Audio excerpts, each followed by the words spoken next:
Hey, what's up, everybody? Cobra Head here. Let's go ahead and get into it. I wanted to go over the WBC ordered fights this past week.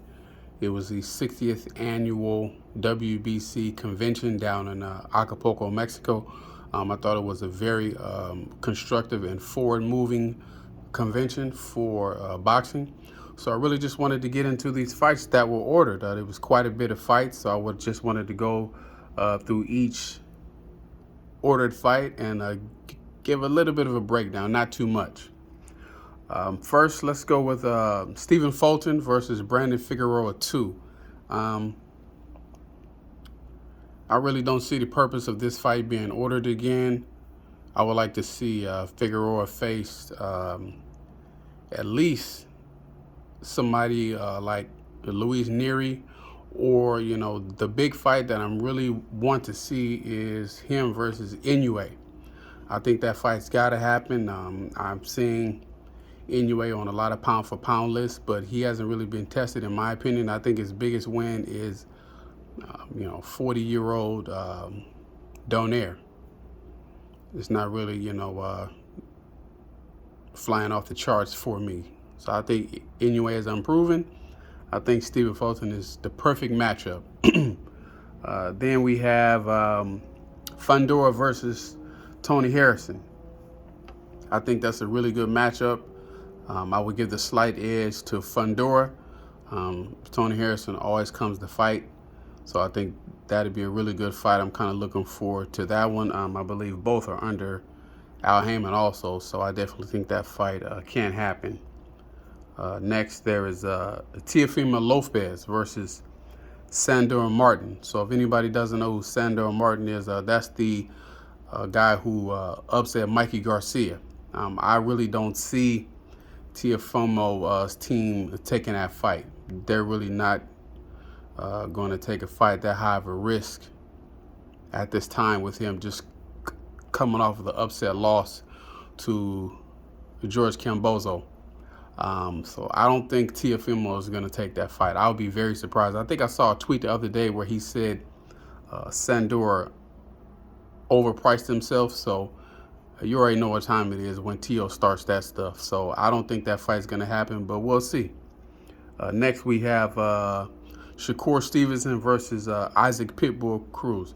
Now, that's a great fight on paper. Of course, two different promotional companies, Top Rank and Al Haymon or PBC, and I saw an interview with Aram the other day, and he already kind of alluded to the fight not being possible because of Cruz's side.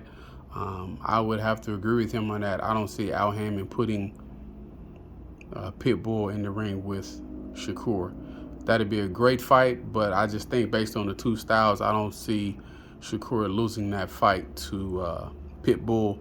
And then that would be Pitbull's second loss on his record. So now, you start to lose stock and things like that. And it's all about business with some of these matchups. And I just think that's a bad stylistic matchup for Pitbull, even though he's aggressive, and he has some success against Tank.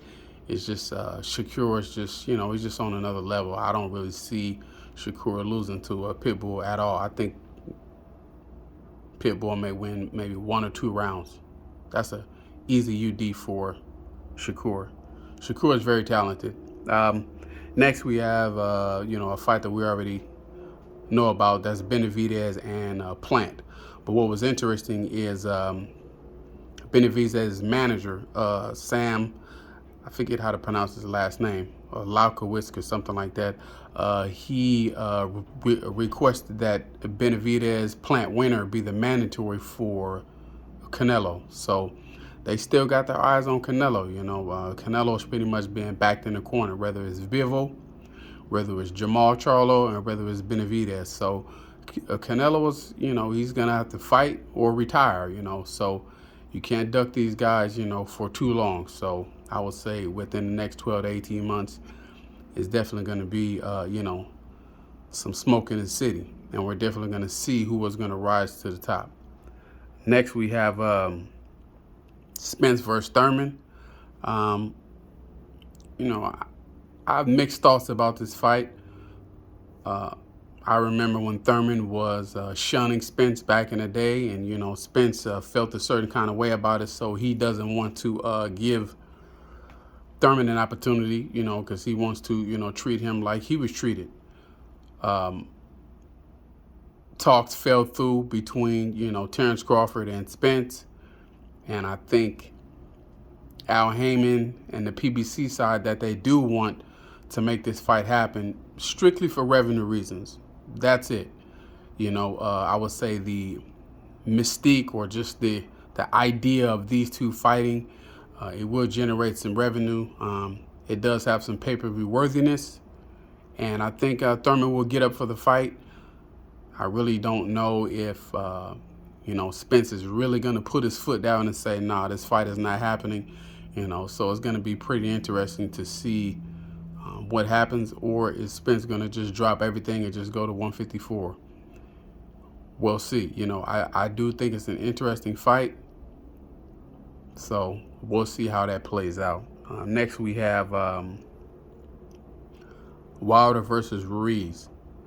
I do think this is the biggest fight out of all the fights that were ordered. We kind of heard talks of it being ordered anyway, but now it's kind of official. I think it's going to be over Cinco de Mayo weekend in 2023, so that's going to be a big one. I definitely think Andy Ruiz is very talented.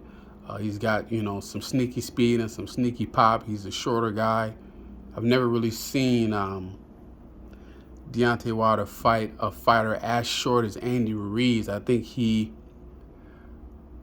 fought against Spilka. Spilka was a little taller than Ruiz, and he was giving Wilder a little bit of fits for a little while until he got blanked. But I think under Malik Scott, they'll have the game plan together. They will not underestimate Andy Ruiz. Andy Ruiz tries to fool people with his you know, his kind of, you know, coy, you know, shy type of demeanor. But Andy Ruiz is real sneaky. I kind of, you know, peep the stuff he does. Deontay Wilder came to Andy Ruiz's fight after the Luis Ortiz win. If you guys remember, Deontay Wilder got in the ring, congratulated him, said, hey, let's go ahead and do it next. If Ruiz and his team really wanted to fight and really wanted to get the spark going, you know, to generate more revenue and generate more eyes and excitement toward this fight, Andy Ruiz would have been at Deontay Wilder's fight in New York when he had the first round knockout. He wasn't there. He wasn't nowhere to be found. But Ruiz was at the Bivol versus Zerto fight. He was front row with spandex on under his suit, looking like a wrestler. You know, so Andy Ruiz is, you know, he's a sneaky guy. I'm not really, you know, I'm not really like a big fan of Andy Ruiz. You know, he's undisciplined, you know, and, you know, he always just wants people to don't count him out all the time, you know, so he can come in and just try to, you know, throw a Hail Mary right hand and things like that. So I know Wilder will be ready for that type of fight. You know, Wilder is very agile and athletic, and I think it'd be an interesting fight for how long it lasts, you know. So I think that's going to be a good fight, a big fight, you know. I think everybody will get up for that one. You know, the Hispanic community versus the Black American fighters always typically sell well. So I definitely see, you know, a lot going on with that fight. And that pretty much sets up the mandatory for the WBC belt. You know, it's just kind of funny how a lot of pundits, they always say, you know, Deontay Wilder has never unified and things like that. And they try to discredit his resume. But, you know, he just never have gotten an opportunity to mix it up with the other belt holders. They always go in another direction. Joseph Parker went in another direction. Anthony Joshua went in another direction. Issac, he's terrified right now. So, you know, they just totally, you know, stop bringing up Wilder, you know, to kind of say that they're focusing on Fury. Okay, you know, but that's for Undisputed. I get it. Should have never brought up his name in the first place. And nevertheless, you know, I do appreciate the WBC, you know, for ordering these fights. That doesn't necessarily mean that they're going to happen, because they did order Triple G versus Jamal Charlo in the past. And, you know, Triple G is terrified of Jamal Charlo, and he pretty much told the WBC, you know, go play in traffic. So that fight never got made. But, you know, the fact that these fights were still ordered, it's pretty cool. I'm okay with it. I definitely think boxing is going in the right direction, or at least the WBC is trying to push the sport in the right direction. So it's going to be interesting to see. The green belt is the most prestigious belt. You know, everybody likes the green belt. So we'll see how this goes.